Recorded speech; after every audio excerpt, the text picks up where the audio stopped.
It was the first December I would be spending alone in Amsterdam. My mom had just moved to Canada with her new husband, and my sister was off traveling in Southeast Asia. I thought I would be fine spending Christmas by myself. After all, I had my little flat in Pitch, my freelance work, and the cozy winter lights along the canals.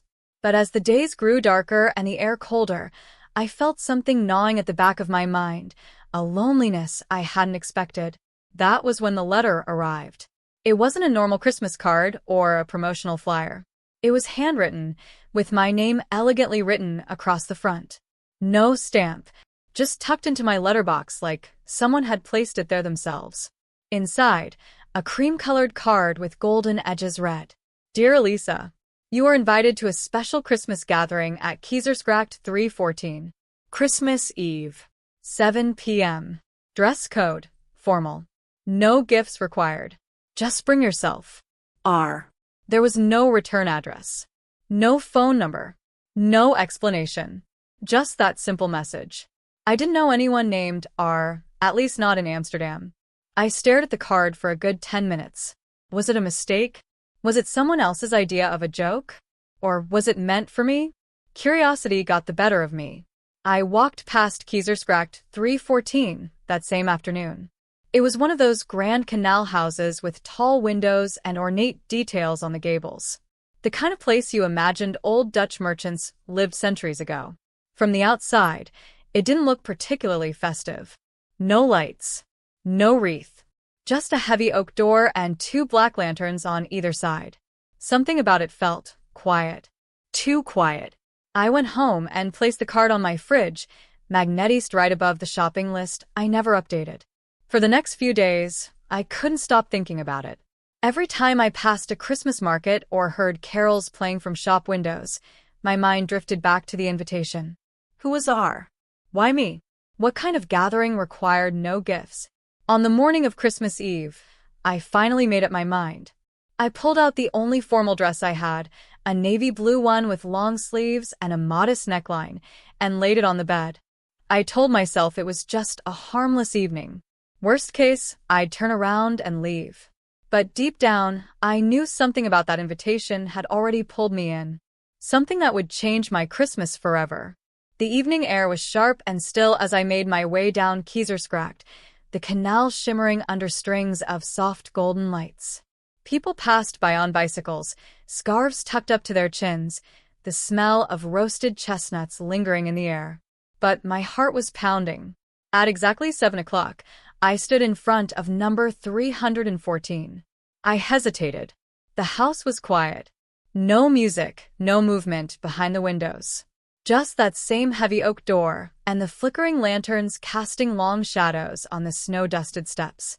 I reached out and pressed the brass doorbell. Nothing. I waited a few seconds, then rang again. Still silence.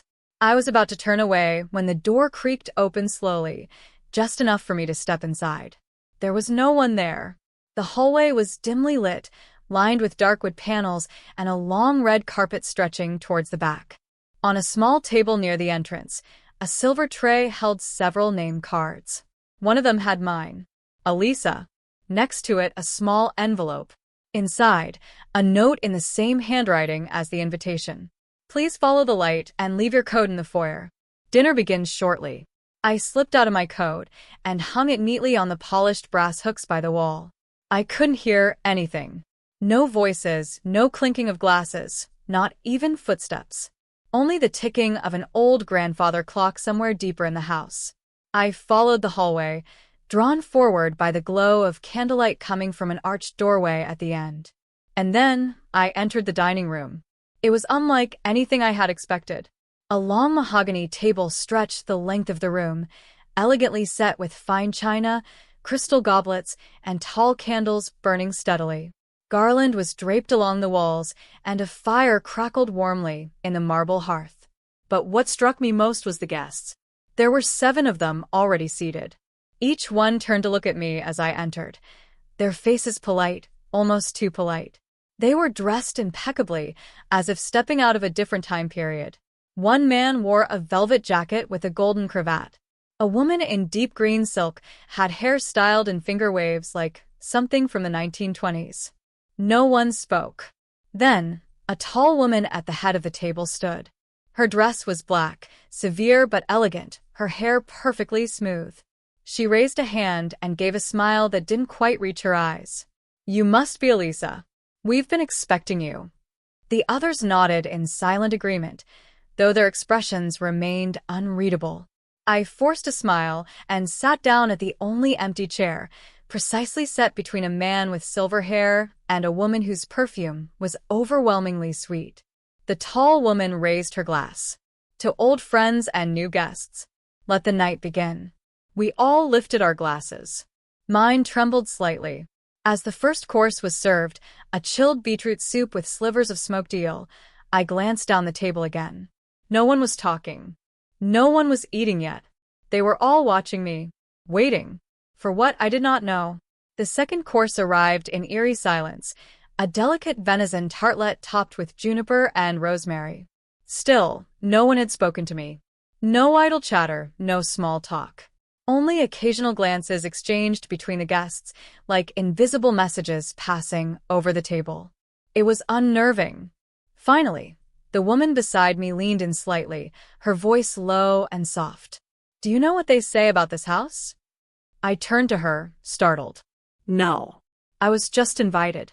I thought this was some kind of private Christmas gathering. Her red lips curled into a knowing smile. "It is, but not for the reasons you think." I frowned, unsure whether to laugh or be alarmed. Before I could ask more, the tall woman at the head of the table stood once again. "It is time," she announced, her tone light but commanding. "Shall we?" Everyone rose in unison, their chairs scraping the floor in unbroken rhythm. "Time for what?" I asked, still seated. The man beside me gave a short, dry chuckle. "You'll see." With that, they moved as one, walking through a side door into the next room. Left with little choice, I followed. The room we entered was much darker. A massive chandelier hung overhead, but it remained unlit. Only the flicker of the fireplace gave shape to the tall walls lined with books, mirrors, and paintings too dark to make out. At the center was a circular table, covered in a green velvet cloth. On it sat a small wooden box, a deck of old playing cards, and a silver bell. The tall woman gestured to the chairs. Please. "Take a seat." We all sat. The atmosphere had shifted. It was no longer merely strange. It was theatrical, almost ritualistic. "I will explain the rules," she said. "Though, of course, there are none." A few of the others smiled, as if they had heard the joke before. "The game is simple. One by one, we each take a card. You will not know its meaning until the time is right. And you must not refuse it." The box opened with a soft click, revealing cards worn at the edges, their backs illustrated with symbols I did not recognize. Not hearts or spades, but things like an hourglass, a crow, a locked door. The woman to my left drew first, her hand steady. She turned the card to herself, nodded faintly, and passed the box to the next. I watched as each guest drew a card. None of them reacted. No one asked questions. They simply accepted whatever was handed to them. And then it was my turn. I reached into the box. My fingers brushed over several cards, then settled on one. I pulled it free and turned it over. A candle, burned halfway, with wax dripping down the sides. There was a pause, and then the tall woman's eyes met mine. "Interesting," she murmured. "The bell was rung once." "Now," she said calmly, "let us begin the stories." One by one, each guest began to speak, not of memories or family, but of encounters, strange, chilling tales that twisted and turned like smoke through the air. A man spoke of a train that never stopped. A woman described a whispering voice that lived in her attic for years. Another told of a child that returned after death, but no longer recognized his own name. The room grew colder as each story unfolded. When it was finally my turn, all eyes turned to me. I opened my mouth, ready to say I had nothing, that I didn't know why I was here. But then a memory stirred, faint, buried deep, but clawing its way forward. A night, a sound, a locked room I had not entered in years. And suddenly, I began to speak. It was a memory I had long buried, or perhaps chosen to forget. Yet now, under the dim flicker of firelight and the watchful silence of a room full of strangers, it emerged with startling clarity. I was 12. We had just moved to Amsterdam, into an old canal house that creaked in protest with every gust of wind. My mother had been delighted by its charm, my father proud of its history. But there had been one room we were never allowed to enter, the attic. It's unsafe, they had said. Rotten floorboards. Nothing of interest. But of course, that only made it more intriguing. One December evening, left alone while my parents attended a dinner, curiosity overcame me. I crept up the narrow staircase at the back of the house, past the fading wallpaper and dust-choked corners. The door to the attic was locked, but the key had always been in a drawer in the hallway. I took it, hand trembling, heart thudding. The key turned with a slow metallic groan. The door swung open. The air inside was colder than the rest of the house. It smelled of wax, old paper, and something sharp, like rust, or perhaps decay. A single small window let in a sliver of moonlight, revealing shapes under dusty cloths, shelves filled with jars, and something else. A chair. Not just any chair. A child-sized one, positioned directly beneath a beam from which a rope dangled, frayed at the end. Something about it made my stomach churn. Then I heard it. A whisper. Not from the floor below. Not from the streets outside. From the room itself. Don't turn around. It wasn't a suggestion. It was a warning. I remember freezing, breath caught in my throat. My mind told me to run, to slam the door and never return. But I didn't move. I was too afraid. The whisper came again, softer this time. Not yet. Then, as quickly as it had begun, the silence returned. I backed out of the attic slowly, closing the door behind me, locking it once more. I never told my parents. I never went back. But I knew something had been waiting in that room. Something that recognized me. Now, decades later, in this strange house with these strangers and their cryptic stories, I felt the same chill crawl along my spine. As I finished my story, the room fell completely silent. The tall woman nodded once, solemnly. It is beginning to awaken, then. What is? I asked, barely able to keep the tremor from my voice. She turned over a card of her own, a mirror, cracked down the middle. All things left untouched for too long come calling eventually. Across the table, one of the guests whispered, "We're all here because of what we left behind." And the bell rang again. Once. The sound of the third bell was different. It echoed longer, deeper, as if it came not from the hallway, but from the walls themselves. Everyone around the table shifted. The man with the burnt hands tightened his gloves. The old woman smoothed her apron with a trembling motion. The tall woman's eyes flicked to the hallway. "Now it begins," she said softly. Before I could ask what she meant, the lights flickered, and the fire dimmed for a moment, casting the room into shadows. When it returned, the atmosphere had shifted. Something unseen had arrived. The door to the hallway creaked open slowly, though no one had touched it. A cold draft rolled into the room. Then the host appeared.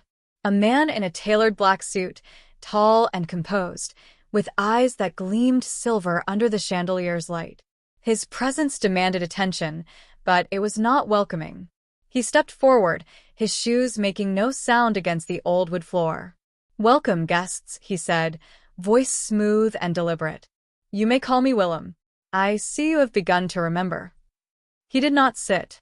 Instead, he walked slowly behind each chair, pausing behind me for just a heartbeat too long. I could feel his breath on my neck, though I never saw him lean in. "Stories," he said, "are not always for comfort. Sometimes they are keys, and some doors should never be unlocked." The tall woman spoke. "We're not here by chance, are we?" Willem smiled, though there was no warmth in it. "No one who arrives here is." He raised his hand, and the fire roared again. In the flickering light, the shadows on the wall took shape, moving, writhing as though alive. "I believe it is your turn," he said, gesturing toward the old woman with the apron. She paled. "I would rather not." He raised a single eyebrow. Her voice trembled as she began. It was supposed to be a blessing, she said, eyes fixed on the table. A charm for protection. Something to keep my daughter safe. She told a story of a cradle carved from yew wood, an old family heirloom passed down through generations. She had placed it by the window each night, believing the moonlight would shield the child from illness. But the child had changed. Eyes that glowed slightly in the dark. A voice that spoke words no child should know. And dreams filled with ancient whispers. I still hear her singing, the old woman said, tears running down her cheeks. Even though she's been gone for 15 years. Silence fell again. Willem nodded. Every gift leaves a trace. Every protection a price. He turned to me. And what price did you pay, I wonder, for opening that door? I didn't answer. Because in that moment, I felt something move beside my chair. Something no one else seemed to notice. Something waiting. That night, I did not sleep. Not just because of the silence that followed the stories, but because the silence itself seemed to hum. As if it were alive. As if it was watching. I stayed in the room by the fire, curled in one of the high-backed chairs. The others had drifted away, each to their chambers, except for the tall woman who remained seated across from me. Her eyes stared into the hearth, unblinking. Neither of us spoke. Then, just as the clock struck 2, the fire shifted. Smoke curled upwards in unnatural shapes. Not soft wisps, but sharp, deliberate lines. It was forming something. No, someone. The figure rose from the smoke itself, indistinct but undeniably human. A silhouette of ash and flame, standing where the hearth should be. I gripped the armrest. The tall woman did not move. The figure turned its head toward me. I could not see a face, but I felt it stare. Cold, hollow, endless. And then it spoke. Not aloud, but inside my mind. You do not belong here. I tried to respond, but my voice caught in my throat. I could only watch as the figure extended an arm, pointing toward the window. I followed its gesture. Outside, snow was falling again. But this time, there were footprints in the snow. Fresh ones, leading toward the house. But no one was there. When I looked back, the figure in the smoke had vanished. Only the crackling of the fire remained. The tall woman stood. You saw it, didn't you? She said. I nodded. Then you should know, she continued. This place feeds on the stories we never finished. The ones that left a hole. A silence. A regret. She moved toward the hallway. There are 9 bells, she said without turning. You've heard 3. The rest will come faster now. I followed her through the corridor, past camellit walls that seemed to breathe. We reached the grand staircase, and she paused before going up. They all think they're guests, she said. But I think you might be the key. I opened my mouth to ask what she meant, but she had already vanished up the stairs, her footsteps making no sound. Left alone, I turned back toward the parlor. And saw the portrait. It hadn't been there before. An oil painting hung neatly between 2 sconces. It was of the dinner table. The same guests, the same room. But there was one difference. I was in the painting, sitting in the chair, just as I had been an hour before. But behind me, in the shadows, something loomed. A shape I could not name. One hand resting on my shoulder. I stepped back, and the figure in the painting seemed to smile. The next morning, I could hardly remember falling asleep. It had to have been only for a few hours, yet I felt as though time itself had been around me. The world outside was still blanketed in snow, and the house stood quiet, almost too still. I rose, not quite sure if I had dreamed the events of the night, but I knew better than to trust the confusion. The painting was still there, staring back at me, its unnatural smile seeming to widen the longer I looked. The tall woman, however, was nowhere to be found. I ventured down the hall, the same coldness in the air, but no sign of the other guests. They had all disappeared as if swallowed by the house itself. The grand clock in the hall struck 8, the sound reverberating through the house like a warning. The 10th bell. I knew the number. The 9th bell had been an announcement. The 10th was the one that marked the end. I had to leave. I moved quickly through the maze-like corridors, searching for a way out. The house seemed to stretch further the more I wandered. There were no windows, no doors that led outside. Only endless rooms, each more oppressive than the last. Finally, I came across a door that I had not seen before.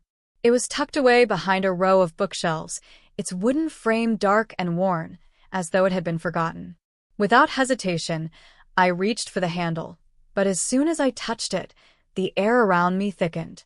A cold pressure pressed against my chest, forcing me to pull my hand away. The door shuddered. Then, behind me, I heard a whisper. "You can't leave." It was the voice from the smoke. I spun around to find no one there. Only the tall woman, standing at the end of the hallway, her eyes dark like the shadows that clung to the walls. "Why?" I demanded. "Why can't I leave?" She did not answer immediately. Instead, she walked toward me, slowly, her footsteps echoing in the silence. "Because this place doesn't let go," she said softly. "Not until the stories are finished." I took a step back. "What does that mean? What is this place?" "This house, it's not just a house," she whispered. "It's a prison for the unfinished. For those who have left things unsaid, undone. The 10th bell calls the final story. But only the one who has come to complete it can escape." A shiver ran down my spine as I realized the truth. This place was not just a mansion. It was a tomb for the forgotten. For those whose lives had been interrupted by their own secrets. "Finish it," the tall woman said, her voice like a cold wind. "Tell the last story." The weight of her words settled around me, and I knew I had no choice. I had to finish it. The bell had already tolled, and there would be no escape until I did. But what was the last story? The one that could free me from this place? I stood frozen, facing the tall woman, her figure now almost blending with the shadows that had crept into the house. Every instinct told me to run, but I knew it was futile. There was no escaping the inevitable. I had to face this, whatever it was. The woman's eyes locked onto mine, and I could feel the weight of her gaze, like she was looking right through me. She stepped closer, her movements unnervingly graceful, as if she were part of the house itself. "You know what you must do," she said, her voice a soft whisper, but it echoed in the silence like thunder. "You must tell the story that has been waiting to be told. The one that has been lost, forgotten by all." I opened my mouth, but no words came out. My throat was dry. The words stuck, like a blockage I couldn't push past. What story? What could I possibly have to tell that would change anything? I started but stopped. My mind raced, but it was like there was a fog clouding every thought. The woman's lips curled into a faint smile. "You know it. You've always known. It's not just about this house or me or the painting. It's about you, your past, your regret." I recoiled, the word regret striking me like a cold slap to the face. She was right. My past had haunted me for years, a ghost that lingered in the corners of my mind, a shadow that refused to leave. I had tried to bury it, tried to move on, to ignore it, but I couldn't escape it. And now it had come for me. "Tell me," she urged, her voice low and insistent. "Tell the story, and you will be free." I closed my eyes, the weight of the years pressing on my chest. The house seemed to breathe with me, its silence becoming deafening. I had to speak, had to release it all. "Years ago, I made a choice. I began, my voice barely a whisper, but the words slowly began to flow, like a dam breaking. A choice that ruined everything. I left someone behind, someone I loved." The tall woman didn't speak, but I could feel her presence growing stronger, as if the house itself was listening. "I thought I was doing the right thing," I continued, my words gaining strength. "I thought that by leaving, I could protect myself, that I could move on. But I was wrong. I hurt them, and I can never take it back." The room around me seemed to grow colder, the walls closing in as the weight of my confession hung in the air. It was as if the house itself was bearing witness to my failure. "I never told them I was sorry," I whispered, my voice breaking. "I never told them how much I regretted it. And now they're gone. Forever." The tall woman's face softened, though I couldn't tell if it was sympathy or something else. She stepped back, her form growing fainter in the dim light. "That is your story," she said, her voice now distant, almost lost in the shadows. "Now you are free." The room began to shift, the walls bending and warping, as though the house itself was unraveling. I felt a strange weight lift from me, as if something had been lifted from my soul. The house, once dark and oppressive, now seemed less foreboding, less alive. And yet, I knew I wasn't quite free. Not yet. "I'm sorry," I whispered again, to no one in particular. To the person I had abandoned all those years ago. To the house that had held me captive. To myself. The house seemed to sigh, as though it understood. And then there was silence. As the tension grew, Laura found herself standing on the rooftop, staring out at the night lights of Amsterdam. She could feel the cold wind tugging at her hair, but there was something strangely calming about the stillness of the moment. The decision had to be made. The choice she would make tonight would not only affect her future, but also the future of the people she cared about. Her phone buzzed. It was a message from Adam. "Are you ready?" She closed her eyes, taking a deep breath. The weight of the decision was crushing. Laura had always been the one to carefully consider every outcome before acting, but now it was different. The time for deliberation had passed. The stakes were too high. She typed back, "I don't know, but I know what I have to do." It was a moment of clarity, a moment of understanding. Everything that had happened over the past few months led to this exact moment. All the clues, all the signs, had pointed her towards this decision. It wasn't about choosing sides anymore, it was about survival. Laura could hear footsteps behind her. She turned to see Adam walking towards her, his face unreadable in the moonlight. His expression was serious, and for the first time in a long while, she didn't know what he was thinking. "You've made your choice, haven't you?" he asked quietly. Laura nodded. "Yes." The days that followed were a blur of decisions, action, and consequence. Laura's choice had been made, and now she had to live with it. The city of Amsterdam, which had once felt like a place of new beginnings, now felt like a cage. Every corner held a memory, every street was a reminder of the life she had left behind. But life moved on.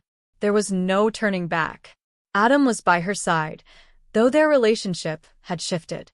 There was a distance now between them, an unspoken understanding that things would never be the same. As the weeks passed, Laura found herself navigating through a world that was changing rapidly. The plans they had set in motion were slowly beginning to come to fruition. There were risks, of course, but with those risks came the promise of freedom. She walked through the streets of Amsterdam one last time, her heart heavy but resolute. It was done. She had faced the hardest challenge of her life and emerged stronger. But there was no time for celebration. Laura knew that there would always be more challenges ahead. She was ready to face them, whatever they may be. And as she walked towards the unknown, she knew one thing for sure. She had taken control of her life, and nothing would ever take that away from her.